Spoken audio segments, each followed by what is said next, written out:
Desde el Centro de Noticias de Caracol Televisión en Bogotá, esto es Noticias Caracol, edición del mediodía.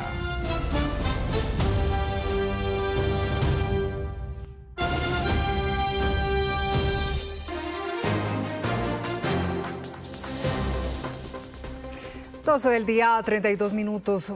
Muy buenas tardes. A esta hora está pasando desde muy temprano. Indígenas llegaron a las afueras del centro administrativo de la Alpujarra en Medellín, según ellos reclamando atención del gobierno departamental y garantías por lo que habían pactado desde hace un año. Mariana Rodríguez ha estado desde muy temprano siguiéndole la pista. Mariana, ¿qué ha pasado durante la mañana? A esta hora permanecen 800 indígenas aquí a las afueras del centro administrativo La Alpujarra, el pleno corazón distrital de la capital del departamento de Antioquia, esperando una reunión del gobierno departamental con la mesa indígena para llegar a acuerdos ante lo que han dicho esas comunidades. Han sido incumplimientos de las promesas en 2 años por parte del gobierno departamental. Mientras tanto, en el Bajo Cauca de este departamento comenzó el bloqueo sobre la vía a la costa atlántica, exactamente sobre el municipio de el que está bloqueando justamente la vía a la costa atlántica. Ya hay más de 8.000 mineros que le están exigiendo al ministro de Defensa la presencia para que cumpla unos acuerdos que no se han materializado en materia de formalización minera. A esta hora es noticia la solicitud del ministro de Justicia de acelerar el proceso de extradición de Zulma Guzmán, la mujer detenida en Reino Unido y señalada por la Fiscalía de Colombia de envenenar con talio a 2 menores de edad en la capital del país. El gobierno nacional señala que tiene todas las garantías procesales y también destaca la necesidad de que Guzmán sea traída a nuestro país. En minutos, los detalles. Gracias, Tatiana. Pues con esta noticia les estamos dando la bienvenida, les decimos buenas tardes. Aquí comienza nuestra emisión de noticias del mediodía de Noticias Caracol. ¿Qué está pasando con los irresponsables al volante que a diario no solo se pasan por la faja las normas de tránsito, sino que además están causando tragedias? Daniela, este es el caso de un abuelito y de un trabajador de Corabastos que murieron luego de ser embestidos por conductores que manejaban en estado de embriaguez. Las familias de estas víctimas, como las de tantas otras, no solo piden justicia, insisten en normas más duras contra quienes causan accidentes por no acatar las normas. Por eso hablaremos con un experto que nos explicará qué está pasando y lo más importante, qué se debe hacer. Pero vamos primero con esa historia de Laureano Forero, quien murió luego de ser embestido junto a otras personas en el sector de Corabastos por una camioneta cuyo conductor estaba bajo los efectos del alcohol. El reloj marcaba las 5:30 de la mañana de este domingo. Mientras muchos en la ciudad apenas despertaban, en Corabastos ya estaba en marcha una jornada más de trabajo. Camiones descargaban alimentos, trabajadores se movían entre bultos y canastas, cuando en cuestión de segundos, esta camioneta irrumpió en el lugar y arrolló a 4 personas. Observen cómo una de las víctimas, pese al impacto, logra levantarse. Otras 2 personas sufrieron múltiples traumatismos, pero quien recibió el impacto más fuerte fue Laureano Forero, quien falleció en el lugar. Tenía 62 años, más de 2 décadas trabajando en esta central de abastos. Era padre, abuelo y compañero de madrugadas de muchos trabajadores. No había ido nunca en la madrugada un domingo por las dinámicas después de pandemia. Y no sabíamos que iba a ir a trabajar. Yo le marqué a mi papá porque no contestaba y me contesta el intendente a darme la noticia de que había fallecido. Comerciantes de la central rodearon el vehículo mientras llegaban las autoridades que detuvieron al conductor. En estos videos grabados por testigos se le ve dentro del vehículo, visiblemente desorientado. Según confirmó la policía, el hombre tenía grado 1 de embriaguez. Me causa muchas cosas porque me preguntó esta persona qué pasó por su cabeza para tomar esa decisión tan inconsciente que terminó en la pérdida de la vida de mi papá y en el accidente de 2 personas más, creo 3. Ver cómo es el accidente tan atroz, ver la muerte de una persona que no le hacía daño a nadie, que no tenía ningún vicio, que detestaba el alcohol. y morir a causa de una persona que la noche anterior, la madrugada anterior, simplemente tomó malas decisiones. Deja muchas preguntas. Lo ocurrido en Corabastos no es un hecho aislado. En lo corrido de este año, las autoridades reportan cerca de 2.000 accidentes viales en la capital del país, que han dejado 125 fallecidos y 3.025 personas heridas, siniestros que en muchos casos tienen la misma causa, la conducción bajo los efectos del alcohol. Otros se originan por imprudencias en las vías, que se ven con frecuencia como estas registradas en los últimos días. Conductores que circulan por lugares prohibidos como las aceras, que evaden los trancones invadiendo espacios peatonales o que salen de manera irregular, ignorando señales de tránsito. Y debemos tener esa paciencia y tranquilidad, que nos falta esa paciencia, esa tolerancia para aceptar las cosas, y desafortunadamente el ciudadano es el que está pagando con su vida. Las cifras oficiales muestran que cerca del 95% de estos accidentes de tránsito en Bogotá responden a fallas humanas. Y la muerte de un adulto mayor al intentar cruzar una de las calles en la localidad de Engativá ha generado indignación porque el motociclista que causó este accidente manejaba bajo los efectos del alcohol, según el reporte de las autoridades. Tras el incidente, el conductor intentó huir del lugar, pero gracias a la ciudadanía fue retenido y entregado a la policía. Hoy continuará la judicialización del infractor. El accidente se presentó en esta vía de la localidad de Engativá. Don Luis Ramírez esperaba pacientemente a cruzar la calle. Pasaron 5 vehículos y cuando decidió avanzar, apareció una moto a alta velocidad, quien lo golpeó violentamente. Mi papá llega al hospital de Engativá, donde fue atendido con celeridad, y el personal médico me informa que mi papá llega con trauma abierto en la pierna izquierda, con trauma en el brazo, con múltiples fracturas craneal y facial, totalmente deformada la carita, con derrames internos, con problemas respiratorios y con su salud realmente vital comprometida. La señalización de esta vía indica que los vehículos deben transitar a máximo 30 kilómetros, algo que parece haber irrespetado el motociclista, que una vez arrolló a don Luis, intentó huir. En los videos se observa cómo trata de levantar su moto y al no lograrlo se va caminando. Metros más adelante es retenido por la comunidad. El tipo no quedó maltrecho ni malherido. El tipo, su estado de licoramiento lo protegió y él se levantó y se ven las cámaras de seguridad. No lo estoy inventando yo, se ven las cámaras de seguridad que él se levanta y sale corriendo al lado contrario donde venía, y si no es por la comunidad, el tipo se vuela. Don Luis tenía 90 años, arquitecto de profesión y pintor por vocación. Sus nietos y bisnieta hacían palpitar su corazón, al igual que el fútbol. Anhelaba escuchar el pitazo inicial y ver el Mundial, que comenzará en junio y donde jugará su amada selección Colombia. Él esperaba pues el Mundial y decía que, y él aspiraba y suspiraba y decía, bueno, que la vida me dé la oportunidad de ver otro Mundial con la selección Colombia, y no pasó. Y ese sueño de ver el Mundial y otros más se frustraron para don Luis por la irresponsabilidad del motociclista, quien fue trasladado a la URI de Engativá para ser judicializado. Ese es el borracho que asesinó a mi papá. Medicina Legal confirmó que el motociclista manejaba bajo los efectos del alcohol. La Fiscalía le imputó el delito de homicidio a título de dolo eventual, cargos que no fueron aceptados por este motociclista. Hoy continuará la audiencia a las 3 de la tarde, donde la Fiscalía solicitará medida de aseguramiento en centro carcelario contra este hombre. Y es que los irresponsables al volante están en todo el país. Conocimos diferentes historias en las que incluso transeúntes han perdido la vida por imprudencia en la vía. Este es el balance. Don José Abril iba rumbo a su trabajo el pasado 29 de enero.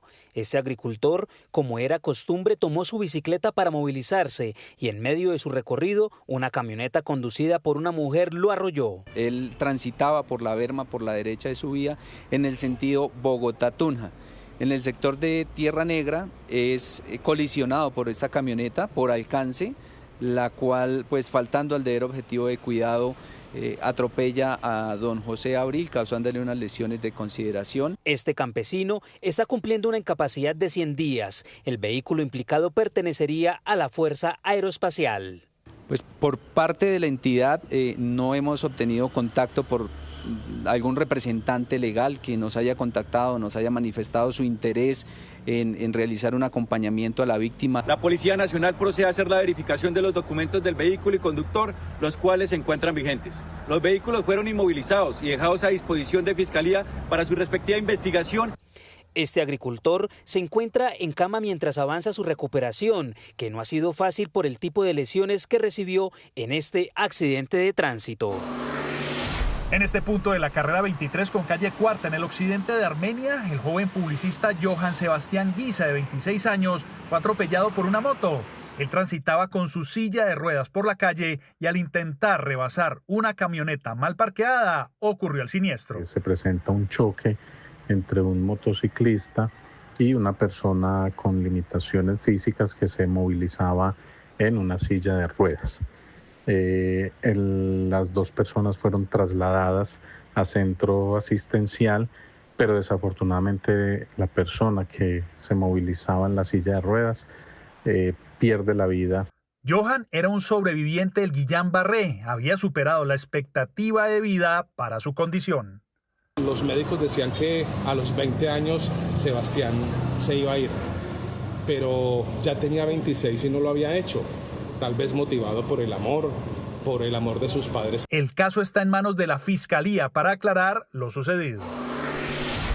En Cartagena, un motociclista resultó herido luego de estrellarse contra una camioneta en el sur de la ciudad. El accidente se registró a altas horas de la noche. El hecho vuelve a poner sobre la mesa el cumplimiento de las medidas de movilidad, ya que actualmente se encuentra vigente un decreto que prohíbe la circulación de motocicletas después de las 11 de la noche. Por lo cual hemos hecho más de 71 procesos de sensibilización y operativos donde más de 5.700 actores viales han sido sancionados. De acuerdo con las autoridades, el 80% de los siniestros viales que se registran en Cartagena involucran motocicletas. En lo que va de este año, la ciudad ha reportado 316 accidentes de tránsito que han dejado un saldo de 28 personas fallecidas y 464 más heridas. Accidente por aquí. Entre tanto, la Secretaría de Movilidad de Cali emitió una alerta por la alta mortalidad de peatones en siniestros viales. Las víctimas son, en su gran mayoría, adultos mayores. La ciudad de Cali registra 50 personas fallecidas en siniestros viales en lo corrido del 2026. Del total de las víctimas fatales, 19 corresponden a peatones que fueron atropellados. La mitad eran adultos mayores. El 57% tenían más de 60 y 70 años de edad. Porque se nos han aumentado las cifras, especialmente en los peatones y especialmente en el adulto mayor. ¿Por qué? Por motociclistas que invaden las zonas blandas, invaden los andenes y atropellan a los peatones. Vamos a incrementar los puestos de control y los controles, especialmente en los andenes, en las zonas blandas. Según las estadísticas de Cali Como Vamos, los adultos mayores en la ciudad se sienten inseguros en los andenes y las vías. Más de la mitad de los adultos mayores encuestados en nuestra última encuesta de percepción reportaron estar insatisfechos con el estado de los andenes de la ciudad, un dato por encima de la media, lo cual también refleja la necesidad de esa infraestructura de calidad para que el adulto mayor no tenga que salirse del andén. Los peatones aseguran que la falta de respeto, la intolerancia y el afán del día a día son algunas de las causas de los accidentes. Si uno no pasa despacito, no lo pueden llevar, no que ellos siguen pasando y siguen pasando. Le toca andar uno con 20 ojos. Uno cuando menos piensa, ve que tiene el carro o la moto encima. Aseguran que a esta problemática se le suma que ni los semáforos los están respetando. Inseguro, porque hoy en día la gente anda muy descuidada, hay veces van en contravía, hay veces uno me pasa un semáforo y está en rojo, y hay que tener más cuidado cuando está en rojo que cuando está en verde. Según las estadísticas, en la calle 25, entre carrera 12 y 15, es donde más accidentes han ocurrido. Van 4 adultos mayores fallecidos. A las 12:45 tenemos comunicación con Julián González Flecha. Él es el jefe de Oficina de Seguridad Vial de la Secretaría de Movilidad de Bogotá. Buenas tardes, doctor González. Buenas tardes a ti y a toda la audiencia. Cuando uno ve casos como estos que estábamos presentando, no solo en Bogotá, el panorama nacional, pero uno pensaría que las sanciones económicas no son suficientes. ¿Cómo ven desde la Secretaría de Movilidad que algunos conductores no acatan esas normas? Y hablamos no solamente de quienes están conduciendo bajo efectos del alcohol, también de aquellos que están cometiendo a diario imprudencias viales. Sí, evidentemente es una problemática que se evidencia no solo en Bogotá, sino en todo el país. Es clave tener en cuenta que la normatividad por sí sola no puede ejercer el control y no puede tener resultados inmediatos. Es importantísimo el llamado a todas las personas a la corresponsabilidad, a la tolerancia en las vías. Vemos que estos siniestros de los que se hace referencia hoy, la mayoría son por esta falta de tolerancia y de pronto de resaltar que todos en la vida, en algún momento del día somos peatones, todos necesitamos en algún momento transitar por las calles y esto no nos puede costar la vida. Y es que revisando algunas cifras que dan las autoridades encontramos que este año solamente en Bogotá han muerto 125 personas y según la Policía Nacional de esta cifra el 90% corresponde a muertes causadas por imprudencias viales. Entonces, ¿qué propone la Oficina de Seguridad Vial? ¿Qué hacer además de eso que usted me está contando? Además de ese llamado a la conciencia, todos somos actores viales, pero ¿qué se pudiera hacer? Bueno, aquí es clave tener en cuenta varias cosas. El distrito trabaja en varios ejes como infraestructura, control, pedagogía, y el resultado de todo este trabajo articulado, con ese trabajo logramos reducir la cifra de siniestralidades del año anterior. Es la primera vez en 5 años que se puede evidenciar este cambio en las cifras de mortalidad en Bogotá. Nosotros como distrito seguimos haciendo la tarea en términos de infraestructura, de control, de pedagogía, y la invitación es esa, es poder trabajar mancomunadamente. Entonces, nosotros continuaremos trabajando, pero es indispensable contar con la ayuda de las personas, contar con este deber de corresponsabilidad para poder llegar a mejores resultados este año. El crecimiento de este año versus la cifra del año anterior es en este momento del 18%. Nosotros seguimos trabajando en infraestructura y muy fuerte en control. Es indispensable que la comunidad comprenda que estas actividades que se realizan en vía no son sancionatorias, son preventivas. Ya, pero ¿han pensado de pronto en endurecer las medidas, esos controles que usted nos dice? Nosotros estamos fortaleciendo nuestro trabajo en campo. Digamos que el control lo dividimos en temas tecnológicos y nuestro equipo de agentes en vía. Y lo estamos fortaleciendo en este foco de seguridad vial, porque principalmente queremos salvar vidas. Es nuestra misión y es lo que estamos haciendo. Día tras día estamos tratando de incrementar el pie de fuerza con este foco para así lograr resultados inmediatos. Pues, doctor Julián González, jefe de Oficina de Seguridad Vial de la Secretaría de Movilidad de la capital, gracias por ese contacto, por insistir sobre todo en esa corresponsabilidad. Sin embargo, quedamos muy preocupados con hechos como los que les contamos del fin de semana. Muchas gracias por esa conexión. Muchas gracias, compartimos la preocupación. Noticia en desarrollo en Noticias Caracol. 12 del día, 49 minutos. En otra noticia les contamos que el Ministerio de Justicia pidió ponerle el acelerador a la extradición de Zulma Guzmán, la mujer que se encuentra detenida en Reino Unido y que es señalada de envenenar a 2 menores de edad con talio en Bogotá. Tatiana Sanabria, usted tiene los detalles, cuéntenos. Así es, una comunicación fue enviada por el ministro de Justicia a la Cancillería. En esta pide que se reitere ante el Reino Unido la necesidad de extraditar a nuestro país a Zulma Guzmán. La carta dice, abro comillas, la comparecencia de la requerida en Colombia resulta esencial para garantizar los derechos de las víctimas en un caso de especial relevancia. El Estado colombiano informa que se encuentran previstas las garantías para la seguridad y protección y la vida y la integridad de la requerida. Cierro comillas. Esto va acorde con la visita que hará la defensa de Zulma Guzmán a la cárcel El Buen Pastor de Bogotá el próximo 30 de marzo. La bancada de defensa alega que Colombia no tiene condiciones tanto en temas de salud mental como de seguridad. Por eso piden no extraditarla. De otro lado, ante este panorama, no se descarta solicitar al IMPEC un centro de reclusión asignado a Zulma Guzmán que sea una instalación policial y todo esto con el fin de que comparezca en nuestro territorio por los delitos de homicidio agravado y tentativa de homicidio. Ya veremos qué decisión se toma con ese caso. Tatiana, gracias. Y a las 12:50 minutos cambiamos de tema. Les contamos que miles de mineros en el departamento de Antioquia entraron en paro indefinido como protesta ante el gobierno nacional por varios incumplimientos. Los manifestantes bloquearon la vía principal hacia la costa atlántica. Mariana, volvemos con usted. Cuéntenos por qué están protestando los mineros. Tatiana, televidentes, buenas tardes.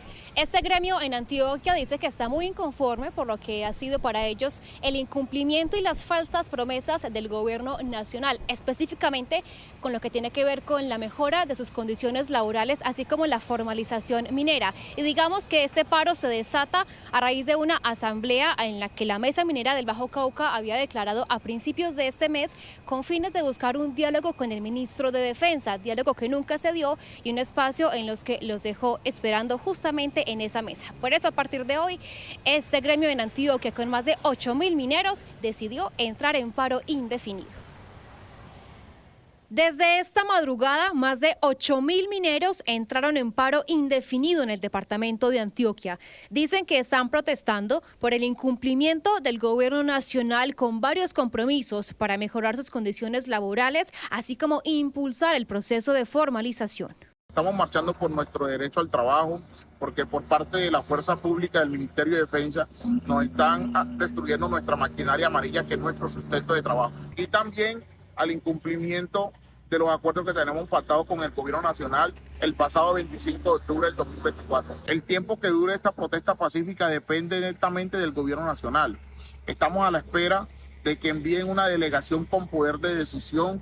Los bloqueos comenzaron a las 8 de la mañana de este lunes sobre la vía a la costa atlántica, exactamente en el sector Campo Alegre, jurisdicción del municipio de Caucasia. Allí el cierre también será indefinido. Deja incomunicado el noroccidente del país. Ya bloquearon la vía a la altura de La Apartada, en el departamento de Córdoba, y se están dirigiendo a la glorieta de Campo Alegre, que es de donde confluye la troncal del norte que va hacia la costa atlántica con la nueva vía de Magdalena 2. Es decir, vamos a quedar incomunicados por cuenta de incumplimientos que asumió el gobierno nacional con ellos.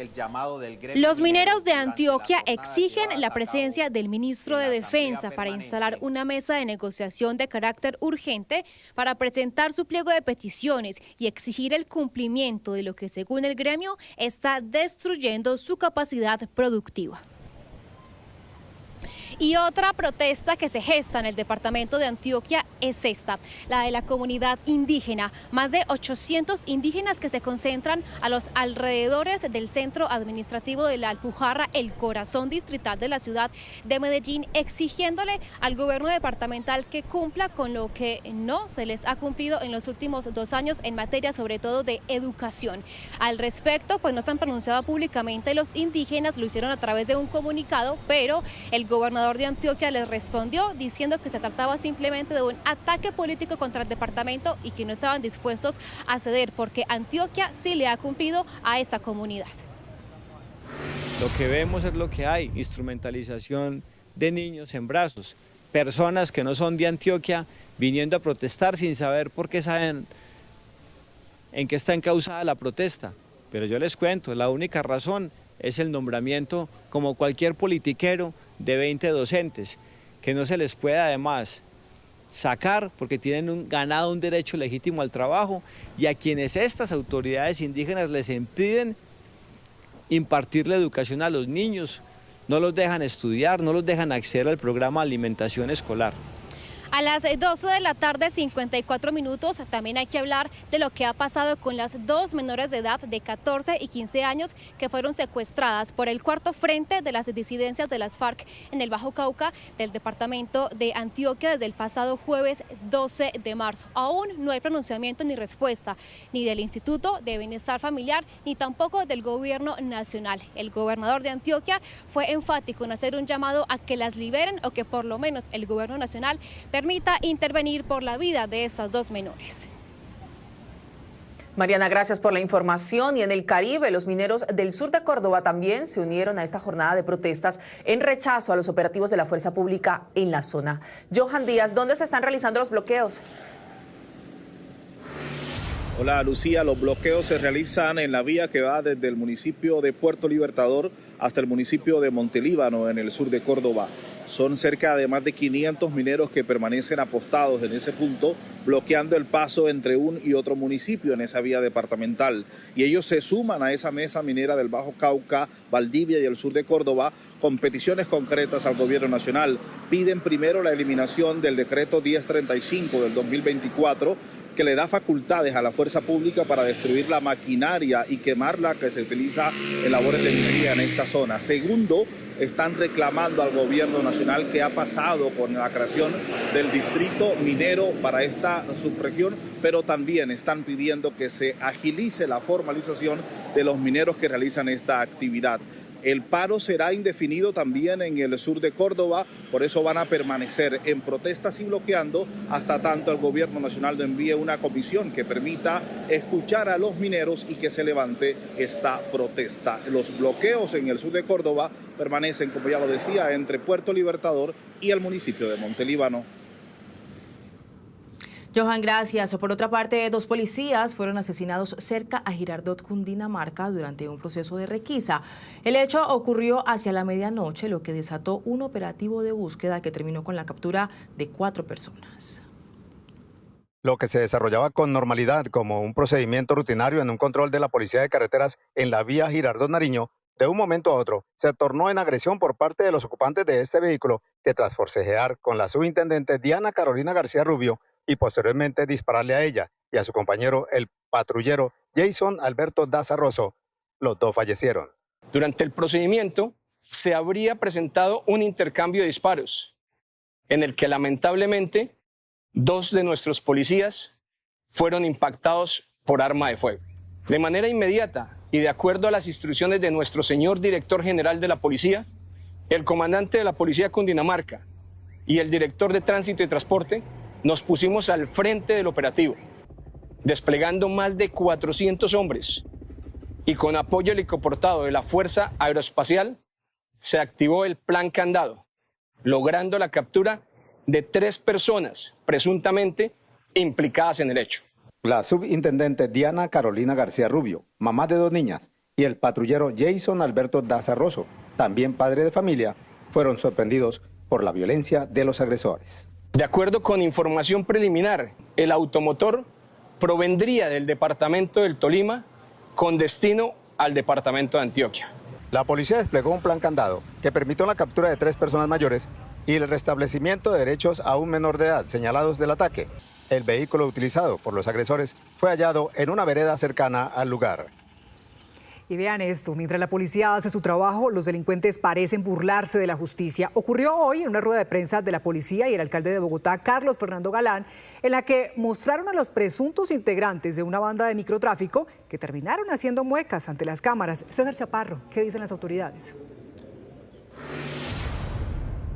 Buenas tardes. Pues que esas situaciones incitan a más delincuentes a burlarse de la justicia. Por eso han convocado una reunión extraordinaria con los congresistas, especialmente aquí en la Alcaldía Mayor de Bogotá, para que las imágenes que ustedes van a ver a continuación no se vuelvan a repetir. Observe a esta mujer. Mientras son trasladadas esposadas por la policía, con sus dedos hacen señales obscenas a las cámaras y a la gente que las observa. Detrás de ellas, también esposados, aparecen varios hombres señalados de integrar la misma banda, también mostrando sus dedos en forma de pistola y otros con sus dedos mostrando una V aparentemente de victoria.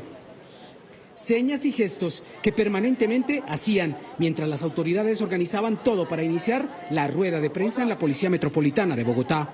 Estas 13 personas detenidas serían parte de la banda Los Cats, dedicadas a la presunta venta de drogas en la localidad de Santa Fe, en el centro de Bogotá, como lo revelaron los investigadores que grabaron con cámaras ocultas el supuesto comercio de drogas en la zona. Mientras que en este caso, a todos, un juez les dictó medida de aseguramiento y los envió a la cárcel, las autoridades siguen en alerta ante la posibilidad de que recuperen la libertad, como ha ocurrido en otras oportunidades, y sigan delinquiendo. Una debilidad judicial que, según expertos, conocen los sindicados y por eso se atreven a hacer estos gestos y señales obscenas, burlándose aparentemente de la justicia. Por eso el alcalde Carlos Fernando Galán convocó a una reunión extraordinaria con congresistas de varias bancadas. ¿Cómo garantizamos que la policía, cuando tiene una reacción a un hecho delincuencial, tenga herramientas como, por ejemplo, acceder a las imágenes de cámaras del entorno de manera inmediata para poder actuar en el proceso y desplegar un plan candado que le permita capturar a los delincuentes? Ese es uno de los temas. Y además de eso, digamos, herramientas tecnológicas. ¿Cómo adecuamos la normatividad colombiana en la persecución de delincuentes a lo que es la realidad de la tecnología? Un tema que, según dijo, ya abordó también con los jueces. Yo he hablado también con la fiscal general, he hablado con la Corte Suprema, tendré más diálogos porque creo que esto es un proceso que tenemos que abordar entre todos, inclusive a Socapitales, porque esto es una preocupación que no se limita a Bogotá. Las medidas buscan que los integrantes de las bandas, entre ellos los CATs, no gocen de beneficios que les permitan regresar a las calles a delinquir. ¿Nos dan permiso, por favor? Y ya son cerca de 4 horas que permanecen reunidos tanto el alcalde con al menos 20 representantes de diferentes partidos congresistas que están analizando todo este tema de la seguridad, qué herramientas tecnológicas se pueden utilizar y reformar, hacer reformas y proponer, digamos, una norma que permita que estos delincuentes no se burlen de la justicia.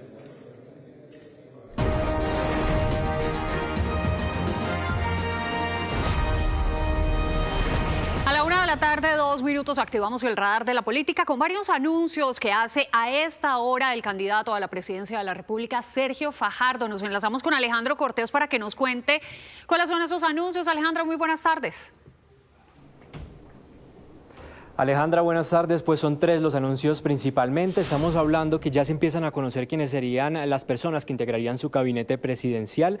El candidato Sergio Fajardo, gracias por acompañarnos en Noticias Caracol. Y hablemos precisamente de lo primero, ese anuncio de quién sería su ministra de Ambiente. Muchas gracias. Ministra de Ambiente, la mejor. ¿Saben quién? Brigitte Baptiste, una mujer preparada desde el conocimiento, desde el servicio público, de la capacidad de hacer transformaciones y entender el papel que juega el tema ambiental para el desarrollo de Colombia en sus múltiples dimensiones. Estamos muy orgullosos de tenerla a ella como parte de nuestro equipo y es la primera ministra que anunció la mejor. También conocemos que, bueno, durante todas estas semanas se empezarán a conocer entonces quiénes serán los otros integrantes de ese gabinete y hoy justamente fue la primera reunión con su equipo de plan de gobierno. ¿A qué conclusiones llegaron el día de hoy? Mire, nosotros hemos venido trabajando, ya presentamos un programa, por supuesto, para la inscripción. Recuerden, nuestra campaña empezó la semana pasada, Carta a la Nación, presentación de Edna Bonilla, la mejor. Después, inscripción en un acto especial diferente al de todas las otras candidaturas. Y hoy nos sentamos a trabajar con el equipo programático, con más de 100 personas. Aquí hay unas que están en Bogotá, otras en diferentes partes del país, revisando los programas que tenemos, afinando los detalles que queremos tener, fijándonos los retos de llegar a cada territorio, que cada persona en Colombia se siente incluida en nuestro plan de desarrollo, que cada comunidad sepa que en este plan de desarrollo tiene un papel. Entonces estábamos compartiendo con Edna, inmediatamente pues Edna viene y tiene entre sus múltiples cualidades la formación académica, la capacidad de entender los programas y eso es lo que nosotros queremos decirle a Colombia. Aquí está el programa. Van 2, ministra y programa y trabajo con Edna, que ya no va a descansar, no vamos a descansar un solo minuto hasta junio cuando ganemos la segunda vuelta. Empieza toda esta carrera por llegar a la Casa de Nariño, candidato. Una de sus propuestas, las principales entonces en materia de vivienda, ¿en qué consiste? Cortico, 1 millón de viviendas vamos a tener nosotros en Colombia. 750.000 vivienda de interés prioritario y vivienda de interés social y 250.000 para adecuaciones. De ese millón de viviendas que vamos a tener, tenemos un programa especial que son vivienda para jóvenes. Atención, jóvenes menores de 30 años. Vamos a tener 100.000 viviendas en un programa especial. Y uno de los retos que tenemos nosotros como país y nosotros que venimos del mundo de la educación, que hemos trabajado con jóvenes toda la vida, pero esa población joven hoy en Colombia está en el marco de la incertidumbre. Y uno de esos primeros aspectos que queremos tratar es 100.000 viviendas con un programa especialmente diseñado para jóvenes, para que puedan ahorrar. ¿Cómo complementamos el ahorro que hagan? al mismo tiempo garantizar las garantías para que puedan bajar las tasas de interés, etcétera. Bueno, candidato Sergio Fajardo, las propuestas y por supuesto el anuncio que hizo de Brigitte Baptiste que llegaría a su campaña presidencial. Sí, señor. Segundo anuncio de equipo de ese gabinete y segunda mujer que dice: Alejandro, muchísimas gracias, saludo, candidato. Vamos a hablar ahora lo que pasa por el lado de la dupla Paloma Valencia y Juan Daniel Oviedo, porque siguen los ecos de esas diferencias que se evidenciaron durante una entrevista a la revista Cambio. La candidata y su fórmula siguen insistiendo en el mensaje del inmenso valor de construir desde la diferencia. 2 días después de que Paloma Valencia anunciara a Juan Daniel Oviedo como su fórmula vicepresidencial, volvieron a hablar de diferencias. Lo hicieron en una entrevista a la revista Cambio. Una de ellas, la adopción en parejas del mismo sexo. ¿Su concepción de la familia puede ser de 2 hombres?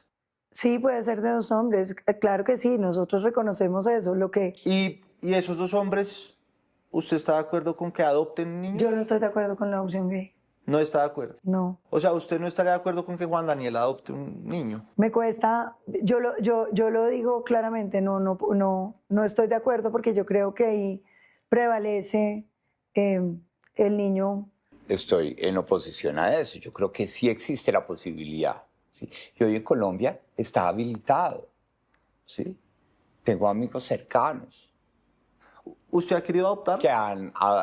Yo tuve el interés de adoptar antes de mi accidente. El tema que más polémica ha generado es el de la Justicia Especial para la Paz. Los dos reafirman sus posiciones. Mi proyecto existe. Ajá. Es un proyecto que simplemente... Que no es de eliminación. No es de eliminación, es un proyecto que defiende los derechos humanos de la fuerza pública. Y lo que necesitamos es garantizar que el objetivo de este sistema de justicia transicional, si bien es temporal, y no puede ser permanente, ¿sí?, no sea sujeto de una opinión política, decir no lo vamos a renovar sin saber qué ha pasado. También marcaron distancia sobre la marihuana con fines medicinales. El problema es que nos genera una dificultad para distinguir la legal de la ilegal. Yo tengo una posición contraria. La legalidad de ese uso recreativo en la marihuana en su adulto viene con un sistema de trazabilidad que se ha implementado de forma muy precisa en donde se ha aplicado. Y esa trazabilidad es la que permite precisamente la preocupación que tiene Paloma, perseguir efectivamente cuál es el aprovisionamiento ilegal. 24 horas después, Paloma Valencia y Juan Daniel Oviedo, a través de sus cuentas de X, dicen que a pesar de sus diferencias hay unidad de trabajo. Paloma Valencia dice: ser los primeros en tratar de construir en un país tan polarizado nos cuesta a todos. Esta es una misión mucho más grande que nosotros. Para cambiar hay que resistir a ser iguales. Mientras que Juan Daniel Oviedo señala: es el sentido de esta fórmula, construir entre distintos con la Constitución y la dignidad de todas las personas como punto de encuentro. 1:08 p.m. En Santander se mueve el tablero político tras ese proceso de escrutinio de las elecciones legislativas. La curul de la Cámara, que inicialmente había quedado en manos de Luis Ferley Sierra, pasó finalmente a la profesora Yolanda Silva Romero del Pacto Histórico. Al cumplirse el 100% del escrutinio, la Cámara de Representantes por Santander cambió y esta es su nueva cara. La curul, que inicialmente estaba ganando Ferley Sierra del Partido Verde, pasó a manos de Yolanda Silva del Pacto Histórico. Mantener la construcción por un país con equidad, donde las brechas históricas se puedan acabar. Silva, quien es profesora y líder sindical de Santander, es la única mujer en la bancada. Con una emoción grandísima, pero con una fuerte responsabilidad que sabré asumir, como he sabido asumir todas las responsabilidades que la vida me ha traído producto del esfuerzo. Nada para la mujer ha sido fácil. Este espacio tampoco va a ser fácil, pero vamos a estar con toda la energía, con toda la capacidad y la dedicación, listos a hacerle mejor de los esfuerzos. Según expertos, el cambio de las cifras del preconteo al escrutinio obedece, entre otras cosas, a la eliminación de tarjetones cuando se evidencian inconsistencias entre el número de votantes y los votos consignados en las urnas, lo que modifica la cifra repartidora. Que haya diferencias entre el preconteo y el escrutinio es lo más normal del mundo y así lo demuestran las estadísticas desde siempre que la misión de observación electoral elabora. En definitiva, la Cámara por Santander quedó con 2 representantes del Centro Democrático, Miguel Ángel Pinto y Jonathan Pineda, 2 del Pacto Histórico, Camilo Torres y Yolanda Silva, por el partido de la U, Diego Fran Ariza, del liberal Mario José Carvajal y por el conservador, el coronel Guillermo Blanco.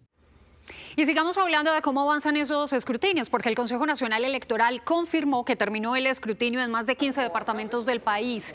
Según el presidente del CNE, Cristian Quirós, el proceso de escrutinio avanza y de manera acelerada y transparente. Aseguró que se espera tener el total de las mesas escrutadas antes de la instalación del nuevo Congreso de la República. En total son 19 departamentos escrutados en su 100% y 8 curules de las circunscripciones especiales de paz. Quiero entregarte datos del escrutinio al 100% ya en Amazonas, Arauca, Bolívar, Boyacá, Caldas, Caquetá, Casanare, Cesar, Guainía, Magdalena, Meta, Putumayo, Quindío, San Andrés, Santander, Sucre, Tolima, Vaupés y Vichada. Y en el CITREP las números 12, 13, 14, 2, 3, 4, 5 y 8. Así es de que el proceso avanza con la mayor celeridad posible. Estamos desde Corferias con el escrutinio de la Cámara Internacional, que lo hacemos con las 8 subcomisiones.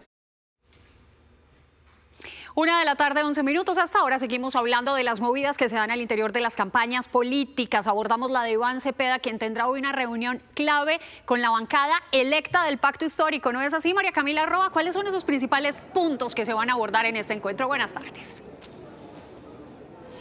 Alejandra, buenas tardes. Sí, estamos en el centro de Bogotá, de la capital del país, aguardando la llegada de los congresistas y las bancadas del Pacto Histórico a esta reunión muy importante para el partido de gobierno. Y digo las bancadas en plural porque este será el primer encuentro de esta fórmula de candidatos a la presidencia, Iván Cepeda y Aida Quilpué, tanto con la bancada electa del Pacto Histórico como con la muy nutrida nueva bancada que fue electa el pasado 8 de marzo, también con la actual. Y recordemos que aunque hay muchos repiten curules, también hay un componente importante de nuevas caras de los que fueron elegidos el pasado 8 de marzo. En ese cara a cara que será aquí en el centro de la ciudad, los parlamentarios van a asumir, nos dicen varios, responsabilidades puntuales sobre lo que ya es la campaña presidencial en las regiones.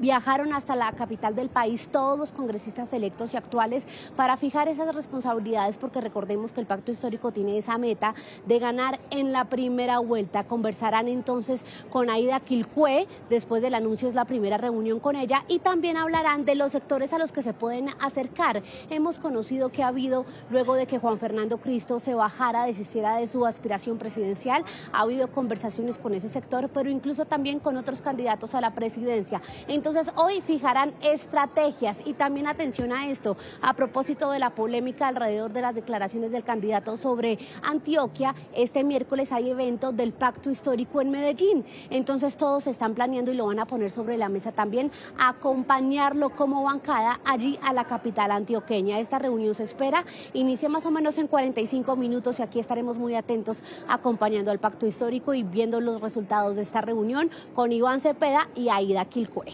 Entonces, después de las 2 de la tarde la contactaremos por si ya hay alguna noticia de ese encuentro que se va a producir en breve. María Camila, muchísimas gracias. Y otro que está afinando su estrategia de campaña de cara a esa primera vuelta es Abelardo de la Espriella. Lo que se ha sabido es que el candidato sostiene hoy una reunión neurálgica en la que estaría participando su círculo más cercano. Allí analizan todos los escenarios posibles frente a la disputa con los votos de la derecha e incluso con los del centro. Y también se está moviendo su fórmula vicepresidencial, José Manuel Restrepo, quien esta tarde tendrá una reunión con los coordinadores regionales para afinar su estrategia.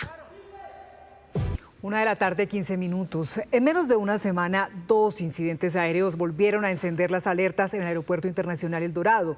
Un helicóptero militar que cruzó sin autorización el espacio aéreo y un avión que tuvo que regresar tras una emergencia en pleno despegue dejan al descubierto las fallas y las advertencias que desde hace tiempo vienen haciendo pilotos y controladores sobre la seguridad en la principal terminal aérea del país.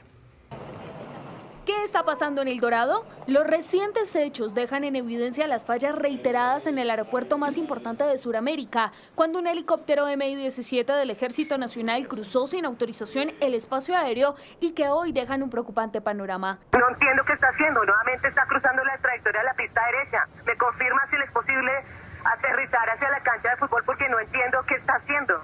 Ahorita procede hacia la escuela militar. Este es el segundo incidente similar que se registra en un mes en esta terminal aérea. Desde el Ministerio de Defensa ya denunciaron penalmente a los pilotos del helicóptero militar que cruzó en varias ocasiones sin autorización la pista del Dorado de Bogotá. También conocimos los minutos de tensión que se vivieron en otro hecho el pasado miércoles, cuando un avión Beechcraft King Air 350 presentó una emergencia durante el despegue y tuvo que regresar de inmediato al aeropuerto.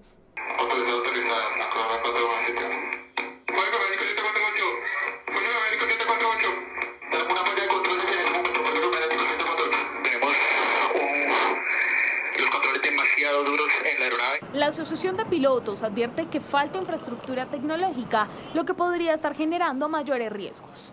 Es el incremento de las operaciones de manera poco técnica.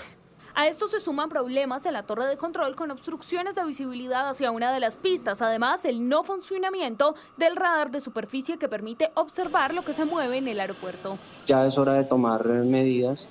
En horas nocturnas, la pérdida de profundidad y la situación de este paral son especialmente riesgosas. Pilotos y controladores aéreos advierten que si no se toman medidas de fondo, estos incidentes podrían repetirse y agravarse. Son avisos de situaciones que tenemos que empezar a mitigar, y pues estos avisos, si no son tenidos en cuenta por todos los que estamos actuando, posiblemente sí tendríamos que una situación lamentable. Todos los eslabones de la cadena tienen que funcionar adecuadamente, de tal forma que no quede sobre nuestros hombros toda la carga de la cantidad de falencias que está teniendo el sistema aeronáutico colombiano. Ante esta situación, la Aeronáutica Civil citó una reunión urgente para analizar lo ocurrido y definir medidas que eviten que un incidente como ese termine convirtiéndose en una tragedia. En las últimas horas, Antioquia ha sido tendencia en las redes sociales por cuenta de una declaración del candidato Iván Cepeda, lo que originó una respuesta de otros sectores políticos e incluso desde ese departamento. Pero más allá de estas controversias, lo cierto es que Antioquia ha sido y es uno de los departamentos que más aporta al crecimiento del país. Veamos algunas cifras. La producción de bienes y servicios en Antioquia sumó en el año 2024 un total de 253 billones de pesos y para el año pasado se estima en 270 billones de pesos. Eso es el 15% del Producto Interno Bruto de todo el país. La producción de Antioquia equivale al 58% de lo que produce Bogotá y su PIB es mucho mayor al Producto Interno Bruto del Valle. Es decir, Antioquia es, después de la capital del país, la segunda economía colombiana. Ahora, sus principales motores de producción son estos: industria manufacturera, comercio, servicios financieros, construcción, logística y transporte, minería y energía, sin contar el turismo. El año pasado Antioquia recibió al 27% de los visitantes extranjeros que arribaron al país. Y otro de los sectores claves es nada más y nada menos que la electricidad. Antioquia genera 40% del total de energía del país, es decir, 4 de cada 10 kilovatios hora consumidos en Colombia salen de las plantas antioqueñas. Pues en ese departamento tienen asientos centrales eléctricas enormes como son Hidroituango, San Carlos, Guatapé, Peñol, Playas y Porce 2 y 3. Vamos con nuestro compañero Alfonso Cárcamo, que nos tiene más detalles de esas cifras en Antioquia. Alfonso. Daniela, muy buenas tardes para usted y para todos nuestros televidentes. Y es que además de esas positivas cifras que usted menciona y de ese desarrollo en el departamento de Antioquia, también hay que hablar, por ejemplo, de las vías 4G que conectan al departamento en sí, pero también al departamento con otras regiones de manera eficaz. Hablar también del metro de Medellín, que no es un orgullo, no es solamente un orgullo para la región aquí en Antioquia, sino también para el país. Y por supuesto para hablar de una obra como Puerto Antioquia, este megaproyecto que ya es una realidad y que sin duda alguna pues va a impulsar las exportaciones desde la subregión de Urabá. Nosotros conversamos con comerciantes, con empresarios, con gente de la calle, con académicos, y todos aseguran sentirse orgullosos de ser parte de esta región por su pujanza, por su berraquera, pero también hablan de una palabra, y esa palabra es el progreso, y aseguran que aquí no es un sueño sino que es una realidad. Entre montañas que desafían la geografía y obras que acercan territorios, Antioquia sigue demostrando que el progreso es parte de su ADN. Empresarios y académicos destacan hoy una región que crece, que innova y que sigue construyendo camino para el desarrollo. Antioquia es un departamento que con hechos y cifras demuestra un compromiso latente por el desarrollo y el futuro y la prosperidad de nuestro país. Bueno, es increíble estas mega obras que van todas alineadas también a los proyectos educativos y de resolver necesidades en los territorios. Pienso que el Urabá antioqueño ahora es un motor y tiene una perspectiva de crecimiento inusitado, donde cada uno de los ejes económicos nos hemos venido focalizando, esto de la mano de las vías 4G, el proyecto de Hidroituango que ahora pues ha reportado también utilidades y beneficios económicos para el departamento. Pienso que es una armonización en cada uno de los frentes, siendo de la línea pues educativa, pienso que hay muy buenas perspectivas o proyecciones para el desarrollo del departamento y del país. Para los empresarios, una de las claves del desarrollo del departamento es la cohesión con los gobiernos locales y departamental. Sí, hay muchos programas que lidera la alcaldía, la Cámara de Comercio, Confama, donde nos dan todas las oportunidades de formación, de networking, de elevación de marcas, de internacionalización. Hoy están trabajando demasiado fuerte para que eso suceda y está sucediendo con ferias, con los networking. Entonces estamos haciendo unos equipos y unas alianzas increíbles para crecer en comunidad. El turismo internacional es otro de los renglones que pisa fuerte y que llena de orgullo a los antioqueños. Según la Cámara de Comercio, Antioquia concentró en 2025 cerca del 27% de turistas extranjeros que llegaron a Colombia. Aportan mucho para el comercio, aportan para los restaurantes, para los hoteles. Sí, es de gran aporte para nosotros. Entonces es muy importante mantener lo que es la raza de nosotros, buen servicio, trabajo, calidad en los productos, creatividad, diseño. Tenemos muchísimas fortalezas en nuestra región. La gente, por su lado, se autodenomina luchona y pujante. La berraquera, la pujanza, la gente amable, el civismo que hay acá, el compañerismo, todo. En mi región, que la gente es trabajadora, honesta, luchadora.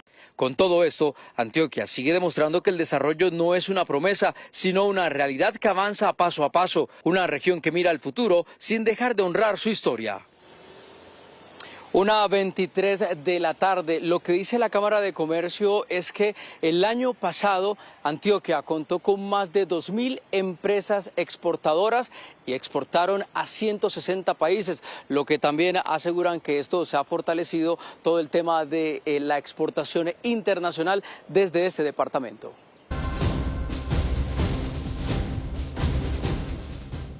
1:37 p.m. Gracias por seguir con nosotros.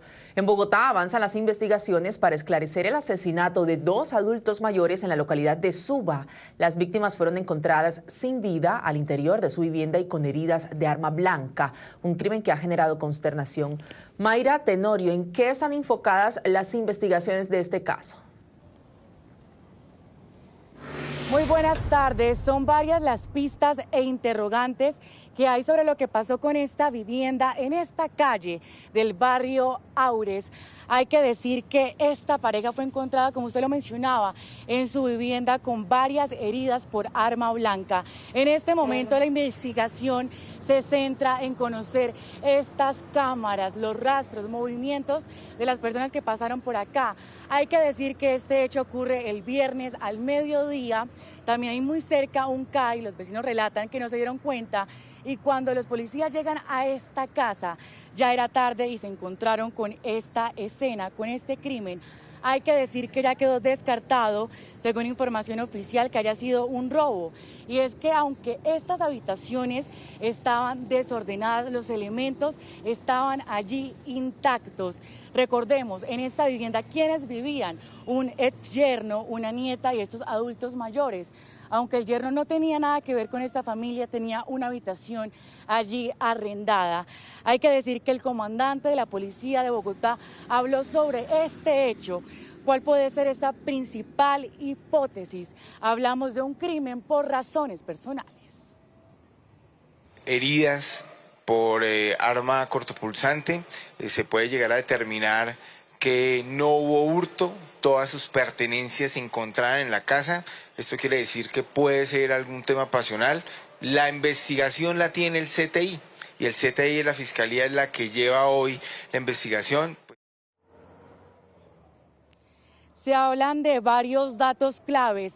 Hay que decir que este hombre, este yerno, contaba con varios antecedentes por violencia intrafamiliar, así que eso también se analiza. Entonces, así las cosas, este escenario será clave en esta pieza de la investigación para saber quiénes se ven en estos movimientos, en estas cámaras de seguridad. Sí, señora Mayra, gracias. Por otra parte, la empresa peruana Gloria Foods anunció el cierre de su operación láctea en Colombia y la suspensión de actividades en su planta de Cogua, en Cundinamarca. Más de 150 trabajadores estarían afectados y varias marcas tradicionales podrían salir del mercado. ¿Qué se sabe hasta el momento? Katrina Melguisovsky se encuentra en la planta en Cogua. Katrina, buenas tardes. Muy buenas tardes, Stephanie. Efectivamente, esta empresa peruana que llevaba más de 14 años operando aquí en Colombia anunció el cierre de su operación láctea en Colombia. Y esas marcas que podrían salir del mercado son marcas como Algarra y Leche San. Yo me encuentro aquí en la planta que se cierra, que es la planta del municipio de Cogua, que lleva más de una década funcionando, produciendo leche, yogur y otros productos lácteos para marcas propias y también para cadenas de supermercado como D1 y Ara. Hemos estado acá hoy y los trabajadores de la planta no nos han querido hablar, pero sí hemos logrado obtener algunas declaraciones de los proveedores y terceros que se han visto afectados por el cierre de esta planta. Escuchamos qué dijo uno de ellos. Mal, porque es pérdida para la empresa. ¿Cómo cuánta pérdida puede ser? 100 millones de pesos vale el pedido que llevamos ahí. Y entonces ustedes ya hoy perdieron la avenida. Perdimos la avenida hoy, pero así perdamos la avenida nos pagan el viaje único y corriente. Pero eso es una pérdida para la empresa, porque ese cartón ya no lo vuelven a, si ya cierran esta empresa ya no lo vuelven a utilizar. Según ANALAC, Asociación de Productores de Lácteos, el cierre de la planta no tiene un impacto significativo en el comercio nacional de lácteos, pero sí afecta de forma local a los productores y proveedores de Boyacá y Cundinamarca. Escuchemos qué dijo la vocera de esa organización. El cierre de la planta de Gloria puede prestarse para muchas especulaciones de mercado. Entonces me gustaría aterrizar un poco los volúmenes que Gloria manejaba. La planta de Gloria manejaba unos volúmenes de 130.000 litros día, es decir, el 0.5% de la producción del país. Si nos ponemos a revisar esto, pues básicamente es un volumen muy pequeño que no debería generar ninguna distorsión en el mercado y mucho menos afectar el precio de compra para el productor lácteo. Es importante resaltar que el grupo peruano llevaba más de 14 años operando aquí en Colombia y había ganado un espacio en el mercado lácteo. Sin embargo, había tenido sanciones regulatorias que le costaron alto dinero y además cambios en su estrategia comercial. Hoy afirman que quieren dedicarse o enfocar su operación en Colombia por otra línea de mercadeo, que es la de bebidas. La empresa aún no ha detallado el plan de liquidación ni el futuro de estas instalaciones que hay detrás de mí. Por su parte, Fedegan, José Félix Lafarí afirmó que han venido advirtiendo al gobierno sobre esta situación del sector de los lácteos. Estaremos muy pendientes de qué sigue pasando, pues hasta el momento lo que hemos visto es que los trabajadores han estado saliendo en sus carros el día de hoy de acá de la planta de lácteos en Cogua, Cundinamarca. Katrina, gracias. Estaremos atentos a esas implicaciones. Y en otros temas, un nuevo apagón en la refinería de Cartagena encendió las alarmas entre los expertos. Aunque Ecopetrol confirmó que no habrá problemas con el suministro de combustibles, las dudas que surgen provienen de que esta no es la primera vez que hay una falla eléctrica en esas instalaciones. Una vez más, la refinería de Cartagena se quedó a oscuras. Por medio de este comunicado, Ecopetrol informó de una afectación en el suministro de energía eléctrica que produjo el apagón de las unidades de proceso. Aunque no señala la causa e indica que está en investigación, todo apunta a que el problema habría sido provocado ayer hacia la 1:30 de la tarde por un fuerte vendaval que afectó la zona donde se genera la electricidad para esta refinería. En su comunicado indicó Ecopetrol que este hecho no altera el normal suministro de combustible a la costa caribe ni al resto del país, dado que la refinería cuenta con suficientes inventarios de respaldo para abastecer la demanda nacional. Esas reservas podrían durar 10 días. Reficar procesa actualmente cuando menos unos 187.000 barriles por día de derivados del combustible. Esto convierte a Reficar en la responsable de producir el 54% del diésel que consume Colombia y el 35% de la gasolina del país. De ahí que los constantes fallos eléctricos que ha venido teniendo esta refinería en el último año y su salida permanente de producción empiezan a generar preocupaciones sobre el abastecimiento de combustibles del país. Pero no es la primera falla eléctrica. En febrero del año pasado se apagó toda la refinería por una falla en la subestación principal. Eso llevó a la empresa a anunciar inversiones millonarias para mejorar la confiabilidad eléctrica de la refinería. Entre esos arreglos se incluían modernizar la subestación eléctrica SE01, reforzar el sistema eléctrico interno, mejorar la redundancia para evitar apagones y mayor conexión al sistema eléctrico nacional. Ese proyecto ya está muy avanzado, por lo que extrañó que un vendaval o lo que haya sido la causa de nuevo apague la refinería. Estas parálisis preocupan mucho por el abastecimiento. No solo por el grado importante que ya tenemos de importaciones, sobre todo de gasolina, donde hoy importamos cerca del 58% de la demanda nacional, sino que hacia el futuro las previsiones de crecimiento de demanda, tanto de gasolina, diésel y combustible de aviación Jet A1, empiezan a generar preocupación. Ecopetrol informó que hoy lunes 2 unidades están operativas ya y que a más tardar mañana todo estará resuelto. Y en línea con esto es clave dimensionar lo que representa Reficar para el país. Daliana Garzón de Negocios de Itu nos entrega las cifras de producción y consumo nacional. Daliana, buenas tardes. ¿Qué tal? Muy buenas tardes. La importancia para el país de la refinería de Cartagena, más conocida como Reficar, va desde la seguridad energética hasta la estabilidad macroeconómica de la nación. Revisemos las cifras. La capacidad de producción es de 210.000 barriles por día. El 80% es para el consumo nacional y el 20% restante se exporta. El diésel es el producto estrella, produce 99.000 barriles por día. De gasolina regular y extra estamos hablando de una producción de 38.000 barriles diarios. También una producción crucial para reducir la dependencia de importaciones. Respecto al jet, que es ese combustible para aviones, estamos hablando de 18.000 barriles por día, también fundamentales para la conectividad aérea, especialmente de allí, del Caribe. Además de los combustibles líquidos, la refinería es un motor clave para la industria química y de materiales, por lo que también produce nafta virgen, gas licuado de petróleo, propileno y azufre, entre otros. En lo referente al consumo nacional de combustibles, estamos hablando de 347.000 barriles por día. En diésel, 165.000, respecto a la gasolina regular y extra, 147.000 y de jet, 36.000 barriles por día. Si el restablecimiento total de la operación de Reficar se demora, Colombia deberá importar gasolina y diésel de emergencia, esto con el fin de evitar un desabastecimiento, lo que tiene un impacto directo en la caja de Ecopetrol y también, eventualmente, en el precio final al consumidor. La ampliación de esta y otras noticias económicas en minutos acá en Negocios de Itu. Los esperamos. Daliana, gracias. En otras noticias, en Colombia fue confirmada una 4ª persona contagiada con sarampión. El contagio se dio en otro país y al llegar a territorio nacional fue puesta bajo vigilancia de las autoridades de salud. El llamado es a quienes viajen hacia México o Estados Unidos para que se vacunen. Colombia ya acumula 4 casos de sarampión importado. El último fue confirmado por el Instituto Nacional de Salud. Una mujer que llegó desde México y su prueba salió positiva el 9 de marzo de este año. Hablamos de un caso de la entidad territorial en Bogotá, que también venía del mismo grupo de esta cohorte que comenzó cuando empezamos a estudiar estos casos reportados a través de la vigilancia de laboratorio. Entonces no es un caso reciente. Lo que sucede es que cuando se va a hacer vigilancia a través de secuenciación, la calidad de la muestra, pues en este contexto tuvo que hacerse otra categorización, pero corresponde al mismo grupo.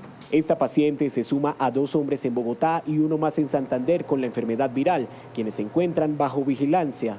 En este momento es un parte de tranquilidad y muy favorable.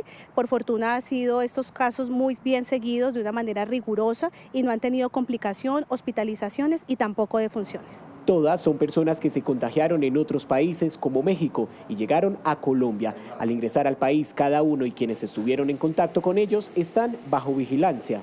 Todo el despliegue de vigilancia epidemiológica se encuentra en campo, en conjunto con las entidades territoriales, para las personas que venían en el mismo vuelo, también para las personas que tomaron el taxi, que viven con ellos y de una manera muy cercana, en muy buenas condiciones en el cerco epidemiológico. Al tenerse información de un caso sospechoso, las autoridades de salud activan diferentes protocolos. Dentro de eso, las pruebas de laboratorio que realizan aquí en el Instituto Nacional de Salud. En estos espacios realizan los diferentes diagnósticos para determinar si un caso es o no confirmado. Entre tanto, las ciudades siguen vacunando a quienes no están protegidos. En Bogotá piden al Ministerio de Salud un plan claro de distribución y adquisición de vacunas para adultos. Bogotá el 20 de febrero hizo una primera solicitud de 50.000 dosis adicionales de sarampión rubiola, que es la vacuna que se aplica en adultos. Hemos recibido 13.000, la última vez el día sábado recibimos 5.000. Agradecemos este envío, pero creemos que se van a necesitar más. Por la baja disponibilidad de dosis, la capital del país concentró la vacunación para viajeros en el aeropuerto El Dorado y las terminales Salitre y Sur. Recuerde que hay dosis suficientes de la vacuna triple viral para niños. Pues a propósito de este nuevo caso importado de sarampión, les seguimos aclarando dudas sobre temas tan importantes como quiénes sí y quiénes no deben vacunarse en este momento. Doctora Fernanda, cuéntenos. Daniela, buenas tardes. Miren, vamos a seguir hablando mucho sobre sarampión en los próximos meses por la situación de salud pública en Estados Unidos, Canadá y México. Y además porque viene Semana Santa, viene el Mundial de Fútbol y estos son eventos que van a favorecer los contagios. Aquí lo importante es tener claro que los menores de 16 años tengan sus esquemas completos y adicionalmente viajeros y personal de salud. Insistimos en la vacuna porque es la única barrera real. Es que esto empieza como cualquier virosis y una persona ya está propagando el virus antes de que se entere de que tiene sarampión, antes de que se brote. Y la otra razón clave por la cual insistimos en la vacunación es porque el sarampión causa graves complicaciones que pueden llevar a la muerte en quienes no tienen defensas, ya sea porque no les ha dado o porque no se han vacunado. Si hay una enfermedad contagiosa, es el sarampión. Al igual que un resfriado, el virus se propaga cuando una persona enferma habla, tose o estornuda. Esas gotitas respiratorias pueden quedar en el aire de una habitación y en superficies como manijas de puertas hasta 2 horas después de que la persona infectada se haya ido. Por eso, un enfermo puede contagiar en promedio hasta 18 personas. Y los síntomas del sarampión desafortunadamente son muy parecidos a los demás virus, es decir, no es tan fácil hacer la diferenciación, porque una vez la persona tiene contacto, 1 o 2 semanas después, la persona empieza a presentar fiebre, malestar general, que puede empezar a tener tos, algún poquito de mocos, y 4 días después de estos síntomas empieza a presentar un brote en la piel, pero es importante tener en cuenta que 4 días antes del brote la persona puede contagiar y 4 días después que desaparece el brote sigue contagiando. Y contrario a lo que se suele creer, el sarampión no es solo un brote que afecta exclusivamente a los niños. El sarampión es una enfermedad que afecta a todos los grupos de edad, incluyendo justamente las personas que no están vacunadas, que son las personas que más se pueden complicar. 3 de cada 10 se complican y eso significa que las personas pueden tener neumonía, pueden tener compromiso del cerebro, de la visión. De ahí la importancia de la vacunación, con las 2 dosis del esquema básico que deben aplicarse a los 12 y a los 18 meses de edad, se desarrolla protección de por vida. Si su hijo no tiene el esquema completo, es necesario acudir a los puestos de vacunación. Y ante la llegada de eventos en los que se espera el flujo masivo de viajeros, lo cual facilita la propagación del virus, es necesario un refuerzo si usted no tiene claros sus antecedentes. En este momento debería colocarse el refuerzo a aquellas personas que estén entre 6 meses y 60 años, personas que vayan a salir a viajar o vayan a ir especialmente a Canadá, Estados Unidos o México, o personas que trabajen en salud. Si no estoy con esas 3 condiciones, por ahora no es importante vacunarse contra sarampión, hay que estar atentos. Este refuerzo es una sola dosis que se aplica en el brazo y cuyos efectos adversos pueden aparecer 1 a 2 días después de la aplicación, pero que no revisten riesgo. Esta es una vacuna que además de brindar alta protección, es segura. Lo que sí es importante es que debemos vacunarse 15 días antes de la exposición. Es decir, si yo pienso viajar para Semana Santa, tengo que salir corriendo ya a vacunarme para que la vacuna me pueda proteger. ¿Y quiénes definitivamente no se deben vacunar contra el sarampión? Los niños menores de 6 meses, las personas mayores de 60 años, las personas que tienen las defensas bajas, es decir, personas que estén con tratamientos de cáncer activo, personas que tengan tomando medicamentos de terapias biológicas, personas que convivan con VIH, personas con trasplantes o que tomen medicamentos que bajan las defensas en general. Y obviamente las mujeres embarazadas. Ya lo sabe, si no está seguro de haber tenido la enfermedad o de tener las 2 dosis y va a viajar, vacúnese. No pasa nada malo si recibe una dosis adicional. Les aclaro otra cosa, el sarampión no repite. Quienes tienen más de 50, 60 años cuando no existía la vacuna, es probable que les haya dado y por lo tanto tengan defensas. Por otro lado, como aprendimos, las vacunas se priorizan, por eso el refuerzo en este momento, repito, solo para personal de salud, viajeros que no tengan claros sus antecedentes y menores que no tienen esquemas completos. Y aquí, por favor, papás y cuidadores, una dosis no es suficiente. Hay muchos que se quedaron solo con la primera y la segunda es necesaria. No ponerla es dejar una puerta abierta para que entre el virus. Así que vayan a los puestos de vacunación y revisen esos carnets para ponerlos al día. Feliz tarde, Daniela. En un documento de más de 1000 páginas, la Corte Suprema argumentó el llamado a juicio de 6 integrantes de la Comisión Interparlamentaria de Crédito Público por el delito de cohecho, esto en el marco de las investigaciones por el escándalo de la Unidad Nacional de Gestión de Riesgo. El tribunal encontró hasta una tabla secreta para tramitar contratos de esa entidad. Aquí les contamos la historia. La Corte Suprema señala que tiene elementos de juicio serios, graves y soportados que apuntan a que la entrega de dádivas a la Comisión de Crédito Público habría sido una práctica sistemática a cambio de sus votos en el Congreso. La Sala de Instrucción encontró que Wadid Mansur hizo contactos para demostrar que supuestamente estuvo al margen de los procesos de contratación en la Unidad Nacional de Gestión del Riesgo. Para la Corte, esto es una clara obstrucción, ya que intentó acercarse a la asesora del Ministerio de Hacienda, María Alejandra Benavides, para evadir la responsabilidad sobre hechos que ya eran de público conocimiento. Y es que la Corte asegura que la existencia de un contacto personal con un testigo relevante destinado a fijar una lectura exculpatoria de hechos bajo investigación constituye un indicador serio de riesgos de influencia indebida. En el caso de Karen Manrique, la Corte estableció que el esposo de la representante, Gustavo González, según la investigación, no era un simple acompañante de ella en los procesos, sino que desempeñó un rol operativo y de intermediación clave en la gestión de los contratos de la Unidad Nacional de Gestión del Riesgo para el municipio de Saravena. Sobre Manrique, Sneider Pinilla le dijo a la Corte: le van a avisar sobre un contrato de Saravena. Ese contrato lo voy a manejar yo a través de mi esposo. Precisamente en las últimas horas se conoció que el esposo de Karen Manrique pretende reclamar las credenciales de la electa congresista con un poder firmado. ¿Pero esto es posible? Eso es un acto totalmente personal de quien fue elegido y no se puede cumplir por medio del apoderado, y mucho menos la posesión. La Corte ordenó abrir investigaciones adicionales porque tanto Manrique como Mansur habrían presionado la asignación de otros contratos. Un contrato de drenaje en Ciénaga Grande de Bajo Sinú por más de 44.000 millones de pesos con su interventoría. Y en el caso de Karen Manrique, un contrato de control de inundaciones en el río Bajo en Saravena por más de 32.000 millones de pesos. La Corte investiga si existen otros nombres de congresistas vinculados, ya que en un allanamiento de diciembre del 2024 en el domicilio de la asesora del Ministerio de Hacienda, Andrea Carolina Ramírez, encontraron documentos y un manuscrito que sugiere relaciones clientelares, dice la Corte, entre actores del Ministerio de Hacienda y el Congreso por una suma de 650.000 millones de pesos.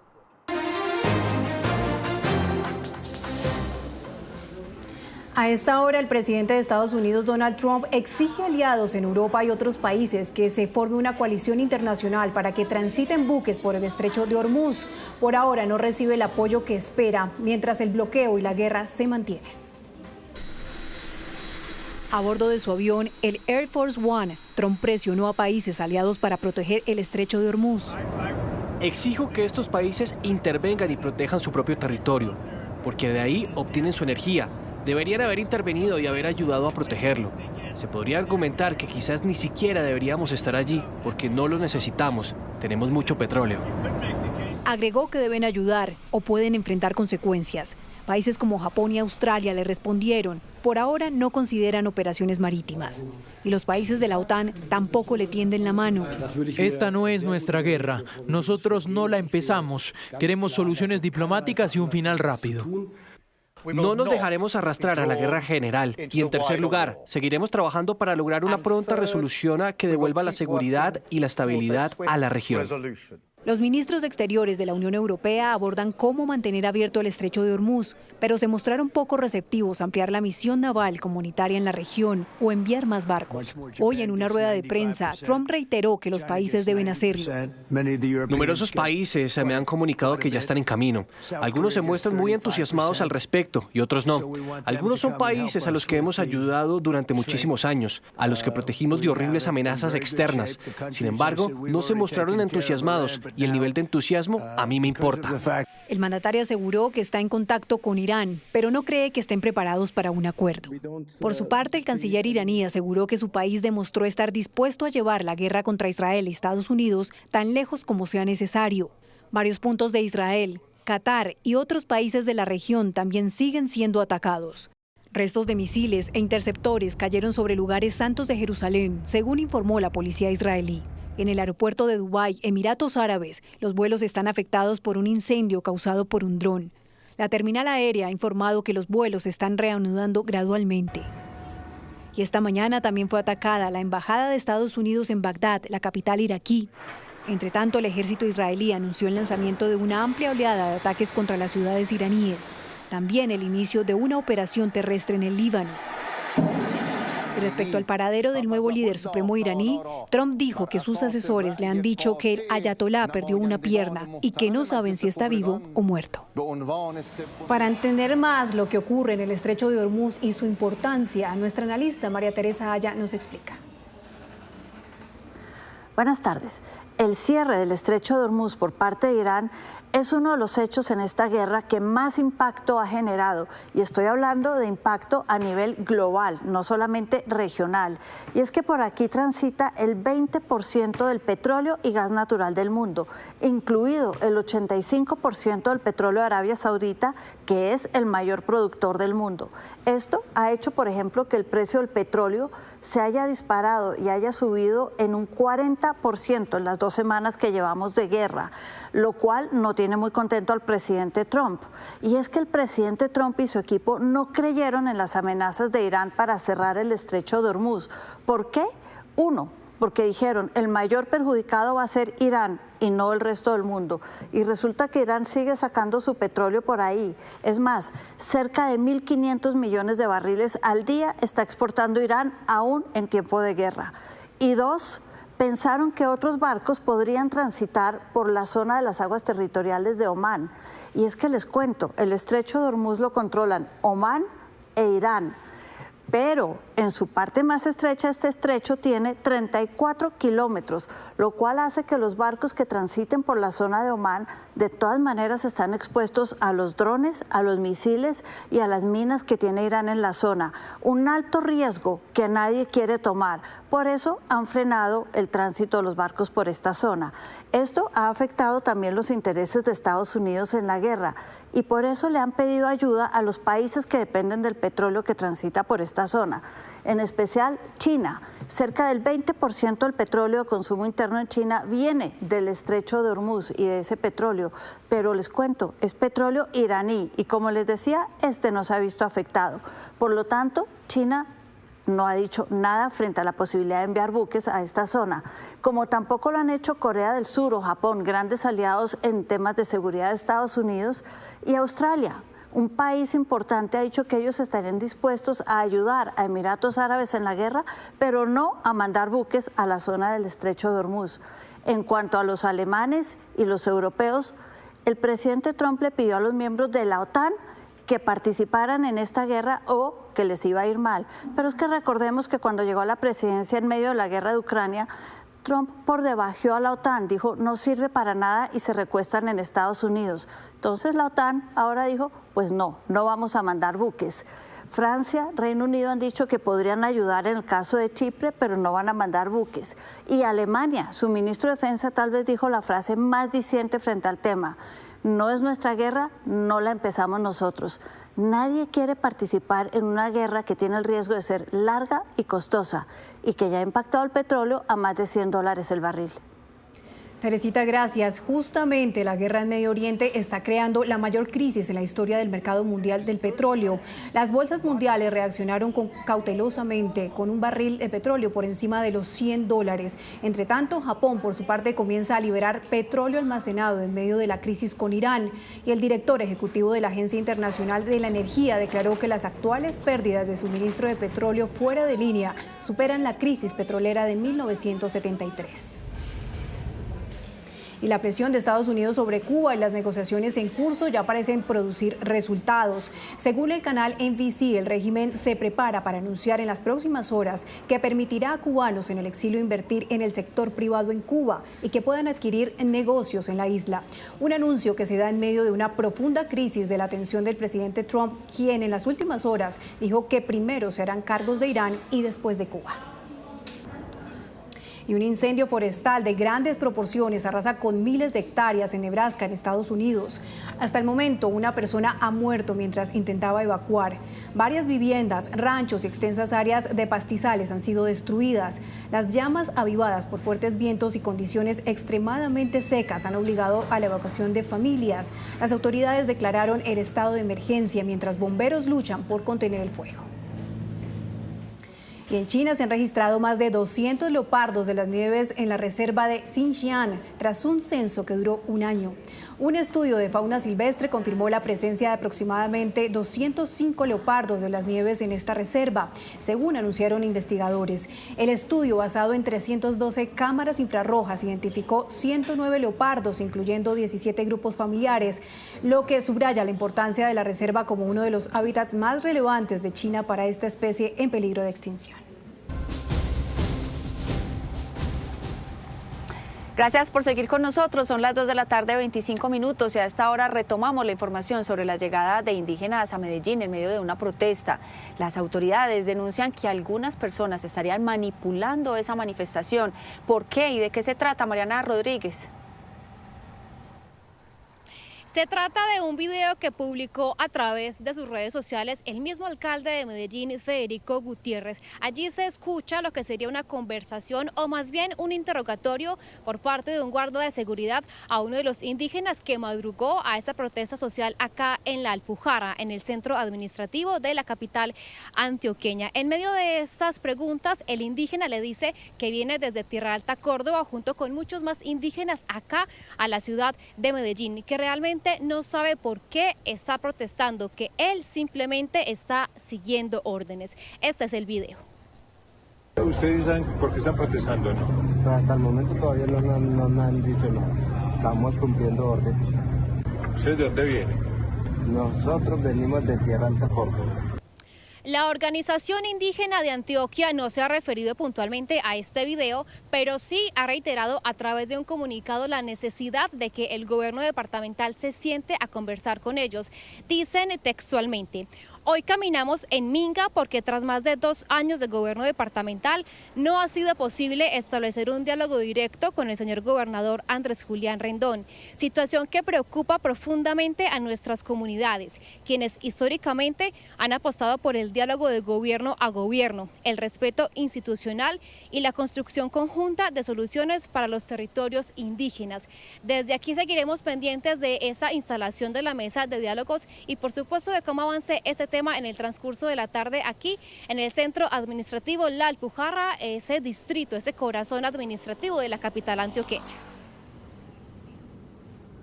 Mariana, gracias. En Rumichaca, frontera con Ecuador, el puente permanece cerrado por 4º día consecutivo, mientras hay expectativa por la reunión que habrá hoy en la Cancillería colombiana. Los manifestantes protestan por el alza en los aranceles de los dos países. David Sánchez está ahí en la frontera y nos cuenta qué esperan los manifestantes. David, buenas tardes.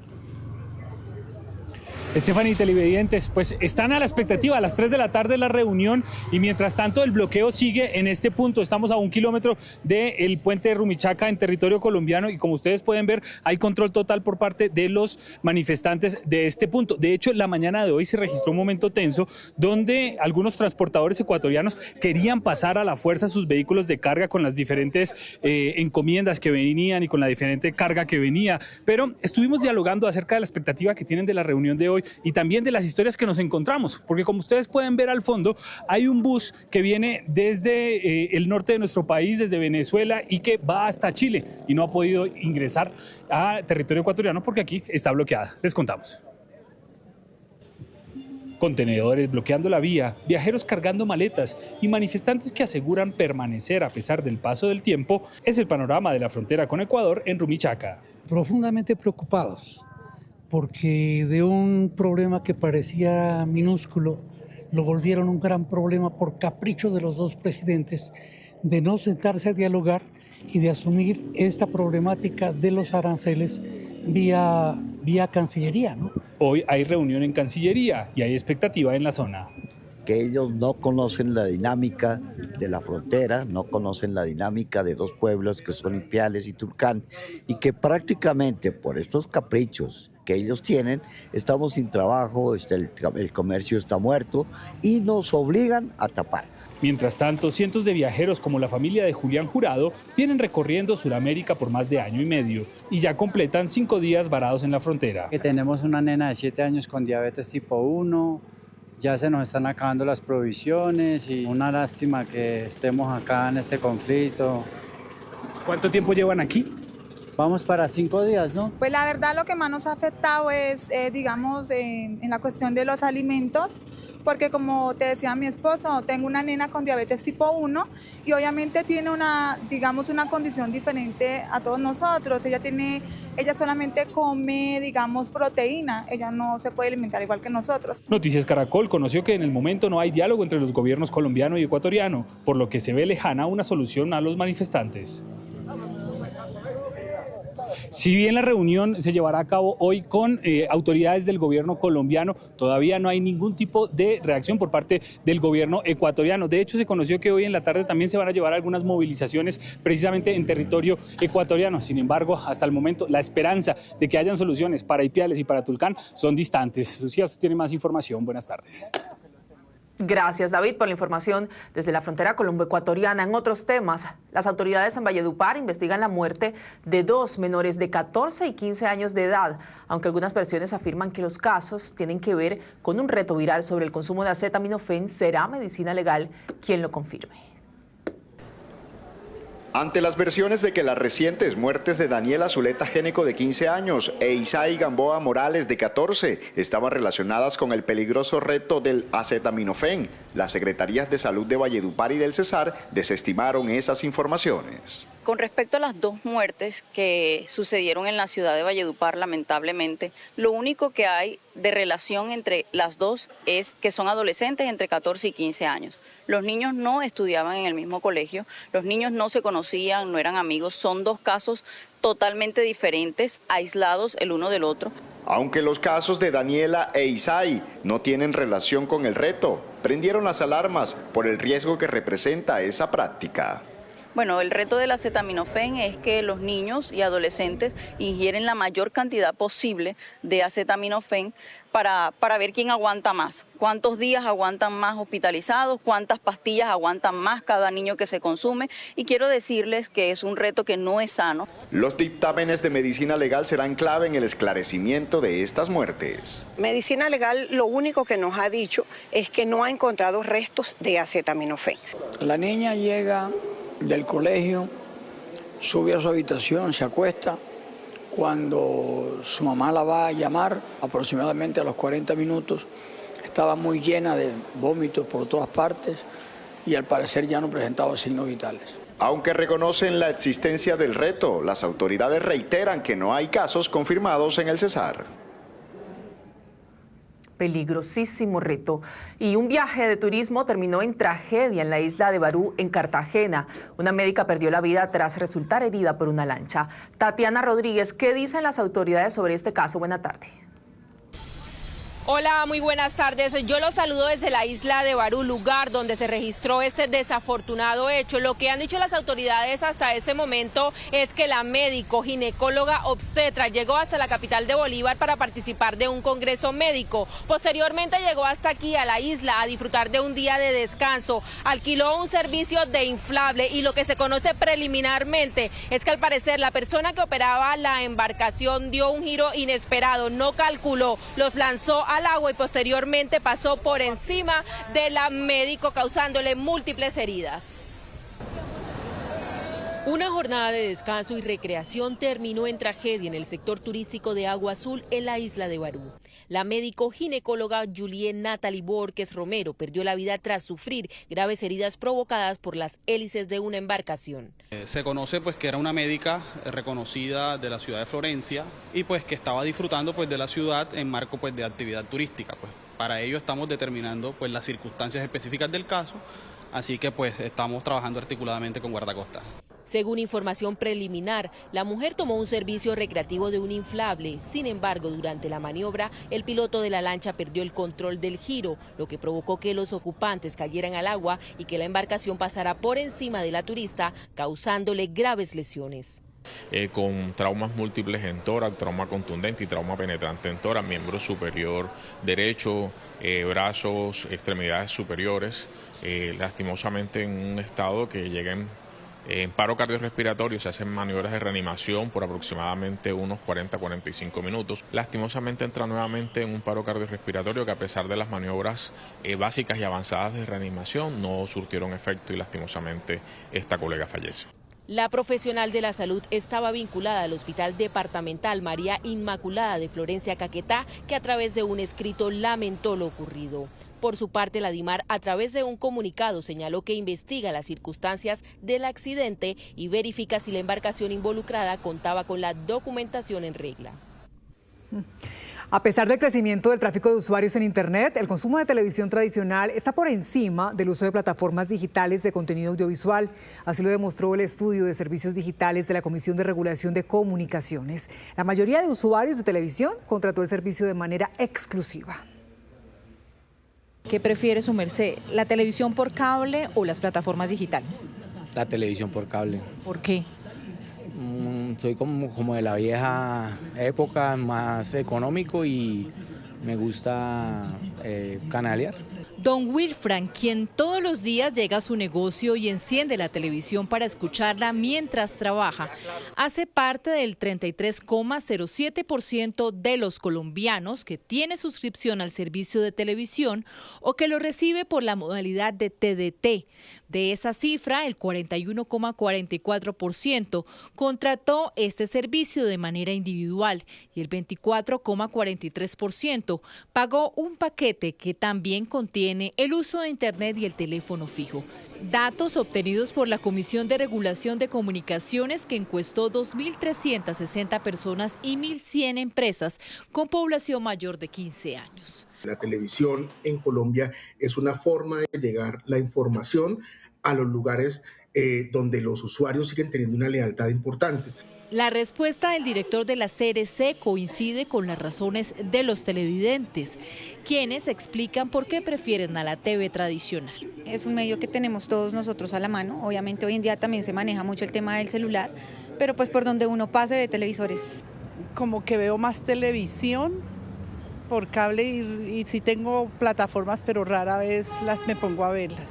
Sin embargo, el estudio también muestra que aumentó el porcentaje de cord cutting, es decir, los usuarios que han cancelado su suscripción a la televisión, con un ligero incremento del 2 al 3%. Allí el informe detalla que la cifra del uso de plataformas digitales es del 32%. También reconocemos que existen unas condiciones asimétricas entre las cargas que se le imponen a los agentes, vamos a llamarlos tradicionales, frente a los nuevos agentes que han llegado con el desarrollo tecnológico. De acuerdo con la comisión, la preferencia de la TV sobre los contenidos audiovisuales a través de plataformas digitales obedece, entre otras cosas, a que la infraestructura digital sigue concentrada en grandes ciudades, lo que limita el acceso en regiones periféricas.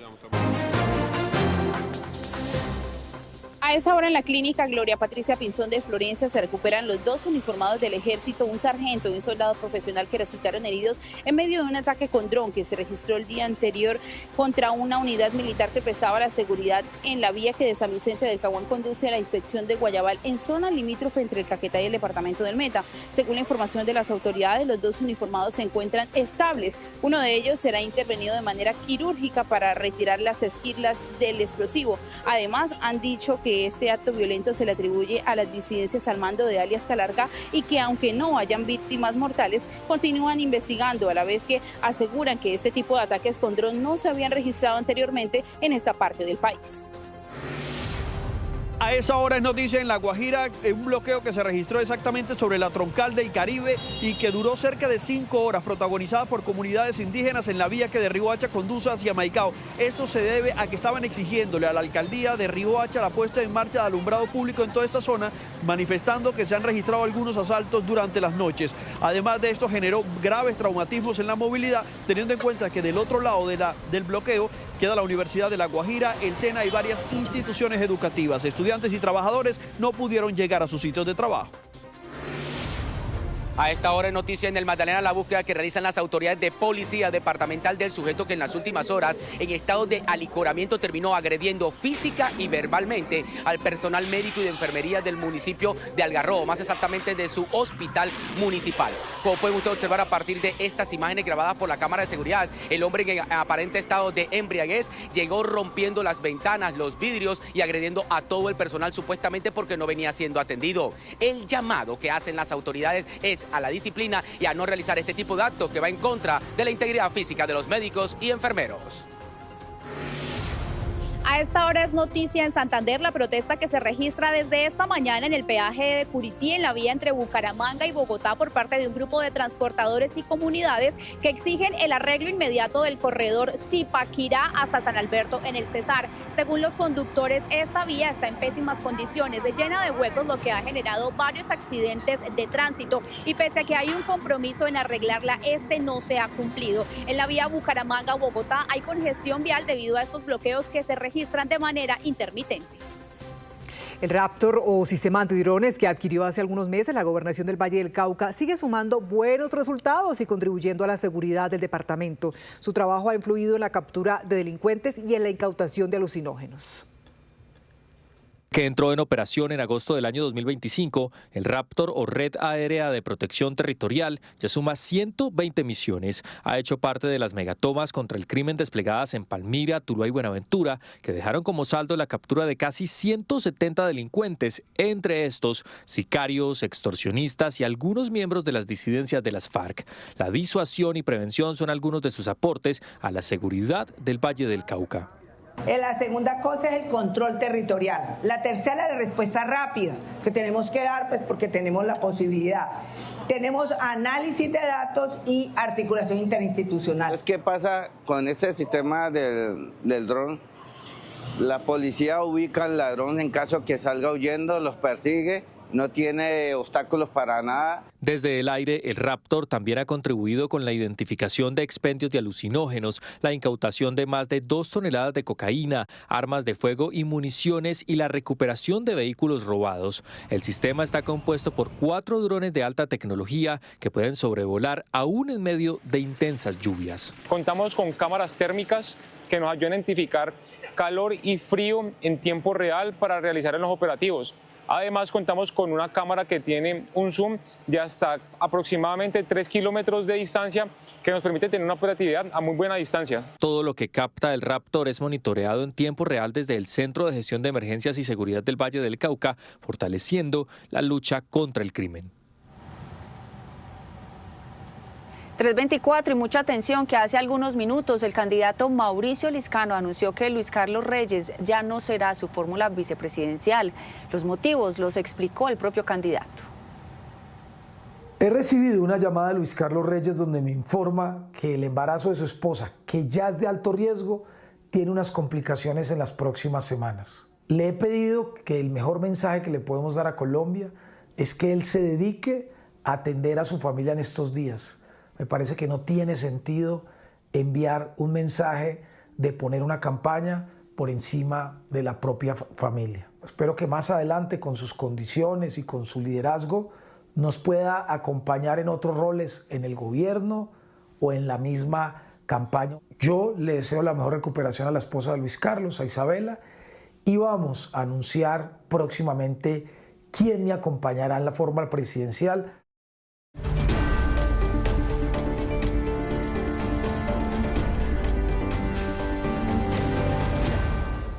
Nos conectamos con nuestra señal digital. ¿Qué tendremos? ¿De qué hablarán esta tarde en Negocios DITU, Sebastián? Daniela, buenas tardes. Le cuento que en Negocios DITU seguiremos hablando del apagón que se registró en Reficar y de las implicaciones que tendría este escenario para el panorama nacional, pues esta refinería, cabe recordar, es una de las principales fuentes de combustible del país con una capacidad de procesamiento cercana a 200.000 barriles de crudo diarios. Para ello tendremos a Oscar Rincón, director ejecutivo de ACIPET. También seguiremos analizando el cierre parcial de la planta de producción de lácteos de Grupo Gloria en Cogua, así como la suspensión de sus actividades ligadas a este negocio en Colombia. Finalmente revisaremos la siguiente cifra, 3,2 billones de pesos que mueve la televisión por suscripción en Colombia. Vamos a revisar cuáles son los jugadores más potentes del sector, así como los movimientos más recientes. Nos acompañará Tulio Ángel, presidente de Asomedios. Esto y más en Negocios DITU. Gracias, Sebastián. Y ahora, ¿qué tendremos en Noticias Caracol en Vivo? Pablo Arango, buenas tardes. Hola, Daniela, ¿qué tal? Muy buenas tardes. Esta tarde en Noticias Caracol en Vivo estaremos hablando de ese paro minero que afecta entonces la vía a la costa atlántica. Tendremos reporte con nuestro corresponsal Alfonso Cárcamo, pero también con las autoridades. Precisamente el secretario de Seguridad que estará esta tarde aquí en Noticias Caracol en Vivo. Hablaremos de qué está pasando en el Aeropuerto Internacional El Dorado con todos estos incidentes que se han venido registrando en los últimos días allí en el aeropuerto, y finalmente lo que mencionaba Sebastián, que tiene que ver con ese cierre o ese posible fin de la marca de leche Algarra que llegaría a su fin. Ya les vamos a contar de este tema económico. Los esperamos esta tarde en Noticias Caracol en Vivo, nuestra señal digital.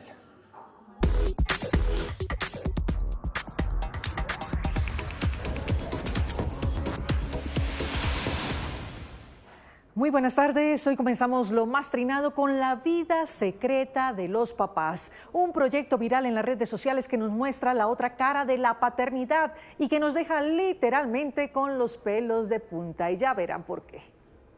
Welcome to Cuando se abrió este taller exclusivo para papás, ni ellos se imaginaron el éxito mundial que tendría. El curso tenía un solo objetivo, que los padres aprendieran a peinar a sus hijas, pero terminaron recibiendo más que una lección, una experiencia de vida. Con cabezas de maniquí, cada papá se puso en la tarea de armar colas, trenzas y otros peinados sencillos que les funcionaran a sus hijas, bien sea para ir al colegio o para disfrutar de otras actividades en su tiempo libre. Mientras aprendían a peinar, estos hombres compartían sus sentimientos y experiencias con sus hijas, lo que llamó la atención de las redes.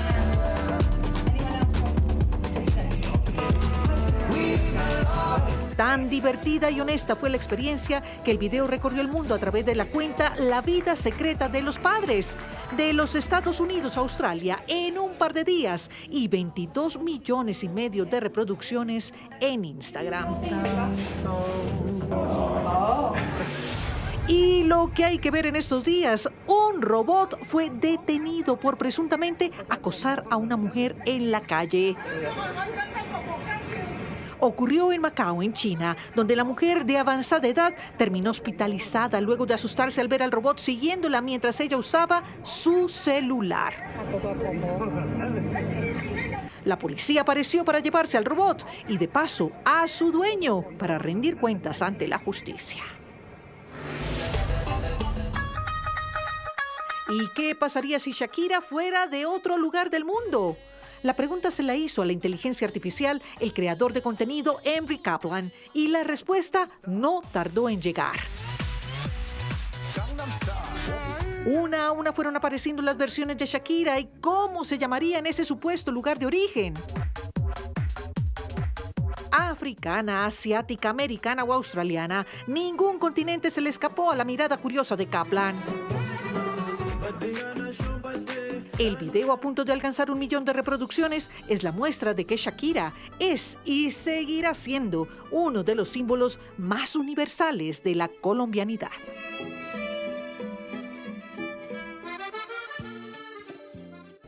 Y con nuestra Shakira en la versión que la pongan hermosa, siempre la invitación es a seguir conectadísimos con las mejores historias en esta su casa, Noticias Caracol. Hermoso inicio de semana. Gracias, Clau, lo mismo para usted. Feliz inicio de semana. Y así terminamos, pero a las 7 de la noche los esperamos con una nueva edición informativa. Y si quiere seguir los hechos del día, ya mismo puede conectarse a la señal digital de Noticias Caracol en nuestras plataformas digitales. En el Caracol ya viene Tormenta de Pasiones. Somos Noticias Caracol, primero la gente. Buena tarde.